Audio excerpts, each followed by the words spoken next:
Okey, Assalamualaikum dan selamat sejahtera. Saya dari kumpulan 9 yang terdiri daripada saya, Nur Aliat Lina binti Nur Hisham, Nur Alifah Yana binti Nur Hisham, Nur Antasha binti Muhammad Azhar dan Nurul Sadatul Fitri binti Muhammad Zamri. Bagi mini projek kali ini, kami memilih tajuk Prinsip Archimedes iaitu daya apungan. Okey, kita mulakan dengan prinsip Archimedes.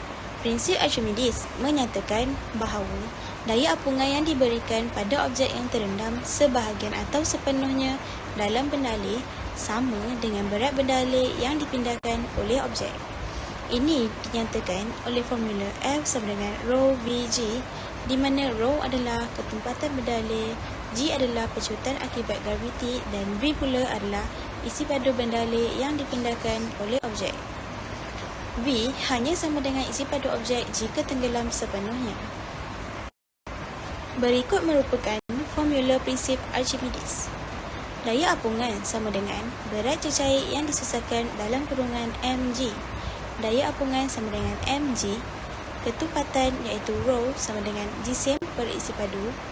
M sama dengan rho v. Daya apungan sama dengan mg. Daya apungan sama dengan rho darab v darab g. Daya apungan sama dengan rho VG. Okey, seterusnya kita beralih pula kepada daya apungan. Konsep daya apung adalah daya ke atas yang menentang daya graviti ke bawah. Besarnya daya apung menentukan sama ada objek akan tenggelam, terapung atau naik ketika tenggelam dalam cecair.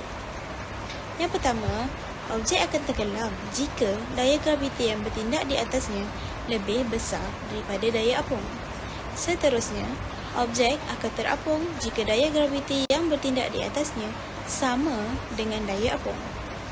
Kemudian, objek akan naik jika daya graviti yang bertindak ke atasnya kurang dari daya apung.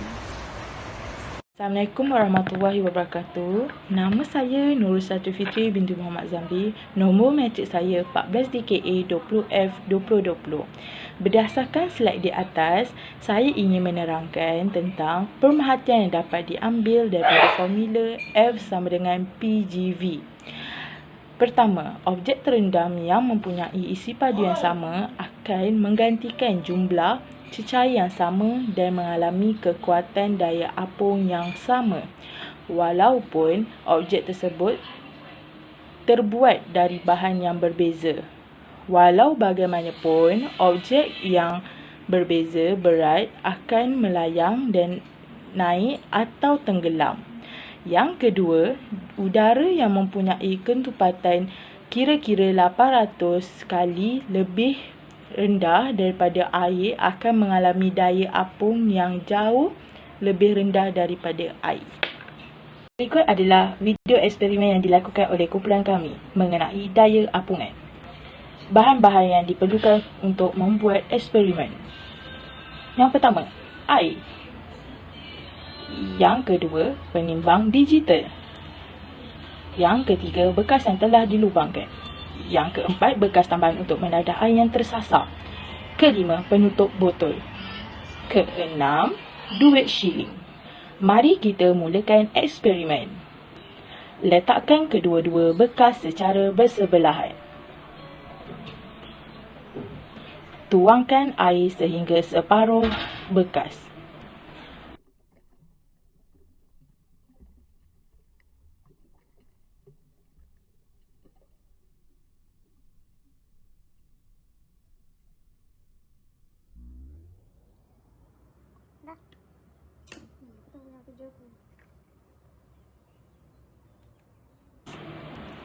Masukkan penutup botol ke dalam bekas. Seterusnya, perhatikan air yang tersasar apabila penutup botol dimasukkan. Seterusnya, berat penutup botol semasa terapung di dalam air dicatatkan.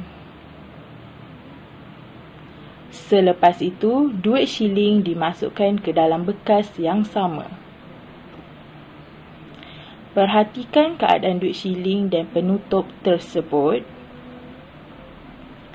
Duit shilling didapati tenggelam sepenuhnya manakala penutup botol tenggelam separa. Berikut merupakan berat penutup botol sebelum dimasukkan ke dalam air. Berikut pula merupakan berat air yang tersasar. Pengiraan berdasarkan eksperimen. Daya apungan sama dengan 30/25 sama dengan 5N.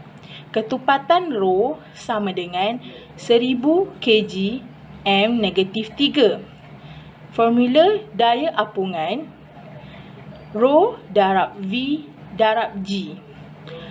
Daya apungan sama dengan rho VG. Daya apungan 5 darab 10 negatif 3 darab 30 darab 9.81 sama dengan 1.47 N. Saya Nur Arif Fadiana binti Nur Hisham. Saya akan menerangkan tentang pemerhatian eksperimen. Tujuan eksperimen dibuat adalah untuk menyiasat hubungan antara daya apungan ke atas objek dalam cecair dan isi padu air yang tersesar. Pernyataan masalah adalah bagaimanakah daya apungan ke atas objek mempengaruhi isi padu air yang tersesar. Inference, jika daya apungan ke atas objek bertambah, maka isi padu air yang tersesar juga bertambah. Hipotesis, daya apung ke atas adalah sama dengan berat air yang tersesar. Pemboleh ubah yang dimanipulasi adalah ketumpatan objek dan bergerak balas adalah isi padu air yang tersesar, manakala yang dimalarkan adalah ketumpatan air. Bahan dan ragas yang disediakan adalah air, bekas yang telah dilubangkan, bekas untuk air yang tersesar, penutup botol, penimbang dan duit shilling. Prosedur adalah berdasarkan video yang telah disediakan. Berikut adalah contoh soalan dan penyelesaian masalah. Soalan 1. Raja menunjukkan sebuah raket terapung di laut. Jisim raket itu ialah 54 kg dan ketupatan air laut ialah 1080 kg M-3. Pecutan graviti G ialah 9.81 M per S-2. Soalan A, berapakah berat raket itu? Soalan B, bandingkan berat raket itu dengan berat air laut yang telah disesarkan. Soalan C, hitungkan isi padu air yang disesarkan oleh raket itu. Berikut adalah penyelesaian bagi soalan raket yang tadi. Soalan A, berat raket sama dengan W, jisim raket M sama dengan 54 kg, pecutan graviti G sama dengan 9.81 M per S-2. Kita akan gunakan formula W sama dengan mg. Gantikan M dengan 54, darabkan dengan G iaitu 9.81. Kita akan dapat jawapan 529.74 N. Bagi soalan B pula, raket itu berada dalam keseimbangan. Berat raket sama dengan daya apungan. Menurut prinsip Archimedes, daya apungan sama dengan berat air yang disesarkan. Maka, berat raket sama dengan berat air laut yang telah disesarkan.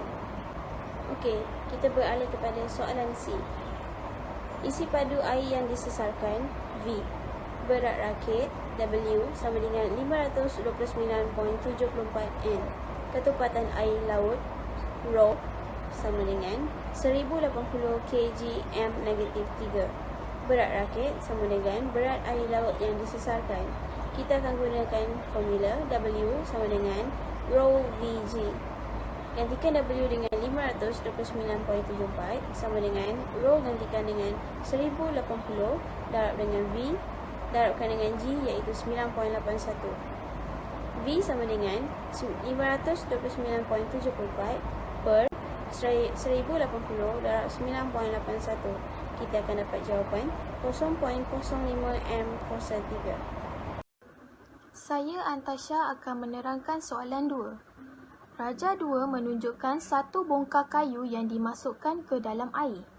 Berat bongkar kayu ialah 4.5 Newton dan isi padu bongkar ialah 5.0 darab 10 kuasa 4 M kuasa 3.